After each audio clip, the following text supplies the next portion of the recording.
Galactic Empire captured human children. Humanity broke 3,000 years of peace to wage war in response. Begins story. For 3,000 years the galaxy had lived under the glow of peace. A peace so old, so deeply rooted in treaties, councils and cultural memory that most species believed war itself had become impossible. A barbaric relic of the past.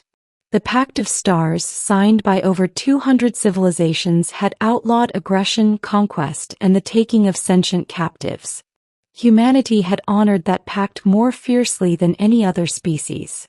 Once known for their volatile temper and frightening adaptability, humans had reshaped themselves into paragons of diplomacy. They built schools, hospitals, trade hubs, and diplomatic academies across the Orion cluster. They served as mediators in conflicts, shepherds of negotiations, peacekeepers admired for their restraint. So deeply did they believe in the pact, that when the Androsian Empire broke it, the galaxy trembled. Part 1. The Incident at Cygnus Haven. Cygnus Haven was a quiet human colony world, famous for two things: its floating gardens and its children's academies. Children from dozens of species came to study there, learn languages, and engage in cultural exchange. The colony symbolized hope, the belief that young minds could grow up seeing the galaxy not as a field of rivals but as a family. It was supposed to be safe. It was supposed to be sacred. But on the morning of the Spring Convergence Festival, the sky ripped open. 3 angular warships, unmistakably Androsian, emerged from warped space directly above the Academy grounds. They descended without warning, without communication, ignoring every channel of peaceful contact. Parents screamed. Children scattered. Teachers activated safety shields. But the shields were meant for storms, not soldiers. Androsian shock troops burst from their transports with crackling electrobinders. They moved with precision, targeting only human children, tagging them, stunning them, and lifting their limp bodies into containment pods. It took 42 minutes. 42 minutes for an empire that had not waged war in 3 millennia to steal 36 human children. Only one eyewitness recording survived. A young girl hiding under a garden bridge, her trembling hands clutching her holotablet. Through the flowers above her, she captured the final moment. The Androsian commander raising his fist and declaring in a metallic hiss, "Take them. The prophecy allows no delay." Then the ships vanished into warped space. Part 2. Humanity reacts. The emergency broadcast reached Earth 3 hours later. The Council of Nations, normally calm and diplomatic, erupted into chaos. Voices shouted over one another. Generals stormed into chambers uninvited. Parents of the kidnapped children were brought in, faces pale, trembling, broken. Prime Minister Cale Donovan, a man shaped by negotiation, the architect of 2 centuries of peace treaties, stood at the center of the storm, expression hollow. He replayed the girl's recording on a loop. He listened to the Androsian commander's words again and again. "Take them. The prophecy allows no delay." Every time, Donovan's hands clenched tighter. Finally, General Mira Soline stepped forward. "Sir," she said quietly, "we need authorization to mobilize. If we do not act immediately..." But Donovan raised a hand. 3,000 years, General," he whispered. 3 millennia of peace. Another recording played, the sound of children crying, begging for help as they were dragged away. Something broke in him. His next words changed the galaxy forever. "Prepare the fleets." The room fell silent. "Prime Minister?" General Soline asked. Donovan looked up, eyes burning with grief no flame could match. 3,000 years of peace were built on trust. The Androsians shattered it. "Mobilize every fleet. We go to war." Across Earth, across Luna, across the Martian arcologies and all human space, one message echoed through every terminal, every speaker, every holoscreen. Operation Starfall initiated. All military personnel report to deployment platforms. Humanity is at war. Part 3. The Rising of the Human War Machine. For centuries humanity had maintained only a modest defensive force, more symbolic than practical. But they had also preserved something else. Hidden deep beneath the moons, buried in forgotten vaults, locked away in myth. The Titans. 12 colossal warships built during humanity's darkest era.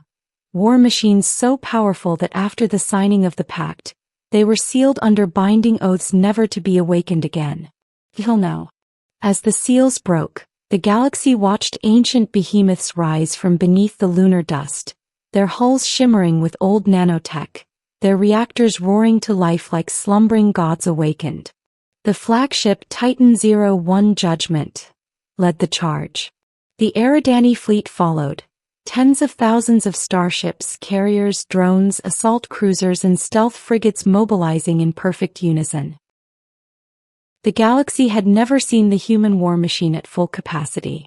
They had forgotten what humanity once was. They remembered now. The Council of Species convened an emergency meeting, demanding negotiations. Prime Minister Donovan answered their pleas with a single sentence. We will negotiate after our children are returned. Part 4. The Androsian Empire. Far across the galaxy, the Androsian Empire watched the human mobilization with alarm.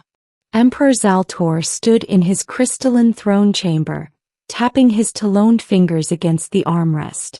His advisors bowed low, trembling. We miscalculated, hissed the High Seer. The humans awaken their ancient weapons. It matters not, Zaltor replied. The prophecy demands the blood of human children. The ascension ritual must proceed. The seer gave a low bow. Of course, my emperor. Without the ritual, our species will wither. The Androsian Empire was dying. Their bioluminescent cores, organs that sustained their long lives, were failing. Prophecy claimed that only through the harvest ritual, fueled by the life force of a young, adaptive species, could they be renewed. They chose humans. Because humans were strong. Because humans were adaptable. Because humans had always been peaceful. And peaceful species did not strike back. They were wrong. Part 5. First contact with the human offensive. The human fleets arrived at the Androsian border in formation so tight and massive it resembled a moving continent of metal and light. The Titans loomed above them all, dwarfing moons and darkening stars. The Androsian border defense was prepared, thousands of ships forming interlocking shields. But when the humans emerged from warp, they did not pause. They spoke only one message. Surrender the children. The Androsian admiral responded. Humanity has no claim here. You violate. He never finished. Titan 01 fired a single beam. A single brief lance of white light. It sliced through the entire Androsian blockade, like a spear through thin paper. Ships vaporized instantly. Shields collapsed. The battlefield went silent. Androsian survivors fled in terror. Thus began the first battle of the human-Androsian War. Part 6. The Search for the Children. Deep within the Empire, the children were held in an underground sanctum beneath the citadel of glass. They were not harmed, but they were exhausted, confused, terrified. A woman in shimmering robes approached them holding a bioluminescent staff. I am the seer, she said softly. You will not be hurt. You are chosen. You will save an entire species. One boy spat at her. We want to go home. The seer sighed. Your sacrifice is necessary. But then she hesitated, noticing something wrong. The children were glowing. Not with fear. Not with despair. With something the Androsians had never seen in another species. Human resilience. A force the prophecy had not accounted for. The seer stepped back. Emperor, the ritual may not work. Their energies are too volatile. Too unpredictable. But the emperor refused to listen. Prepare the altar. Part 7. The Siege of the Citadel. The human fleets punched through every Androsian line, every fortress, every fleet thrown at them. Humanity was not conquering territory. They ignored star systems, ignored military bases, ignored resources. They wanted one thing: their children. Finally, they reached the capital world, Andros Prime. The citadel of glass erupted in alarms. The Emperor stared at the projection of the approaching armada. "So fast," he whispered. "How did they cross the galaxy so fast?" "Because," said the High Seer, trembling, "humans fight as if time itself fears them." Human ground troops descended in waves. Mechs smashed through crystalline walls. Stealth operatives infiltrated power cores. Titans hovered like mountains above the atmosphere, projecting shimmering shields that choked enemy reinforcements. The Androsians had expected diplomacy, negotiation, bargaining. Instead, they got inevitable, unstoppable wrath. General Mira Solene led the assault team into the sanctum. Her visor scanned the corridors. Life signs detected. 36 human children. Her squad sprinted. And then, there they were. Huddled together. Afraid. But alive.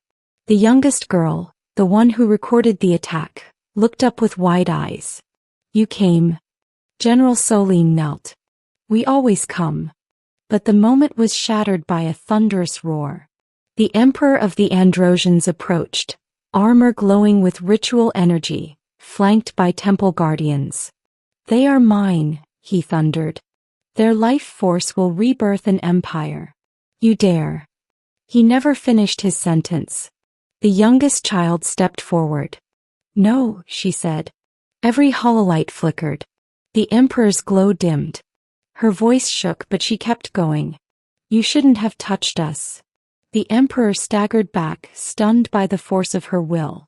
And then the humans fired. The fight lasted 17 seconds.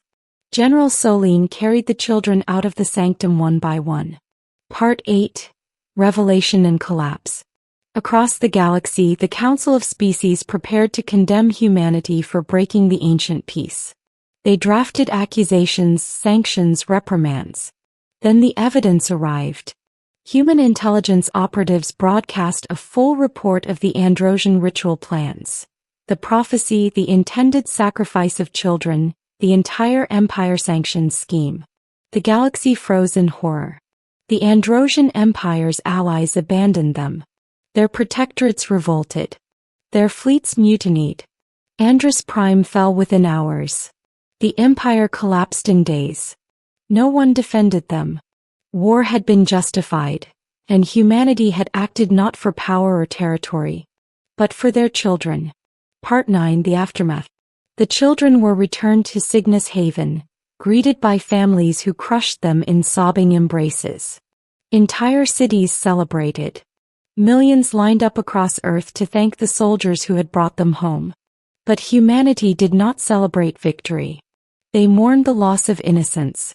Prime Minister Donovan looked out over the sea of lights during the memorial service. "We kept peace for 3,000 years, he said quietly. "And we will keep it again. But hear me clearly. If any empire ever touches our children again, we will end that empire." The galaxy took his words seriously. The Pact of Stars was rewritten. A new clause was added, pushed unanimously by every species. No harm shall come to the children of any world. Part 10. Epilogue. A New Galaxy. 10 years later, the children of Cygnus Haven, now teenagers, stood together at a monument built in their honor. At the center of the monument burned a flame known as the Vigil Light, a reminder of the day peace was broken and reforged through fire. The girl who recorded the attack placed her hand on the flame's glass casing. "We survived." Her friend nodded. "And they'll never try it again."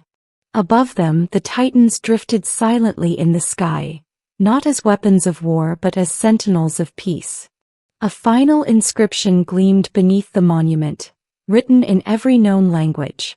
"When the galaxy took our children, humanity broke its chains of peace. Not to conquer, but to protect." And the stars, once silent, now carried a simple truth. Humanity was peaceful by choice. But when their children were threatened, they became unstoppable.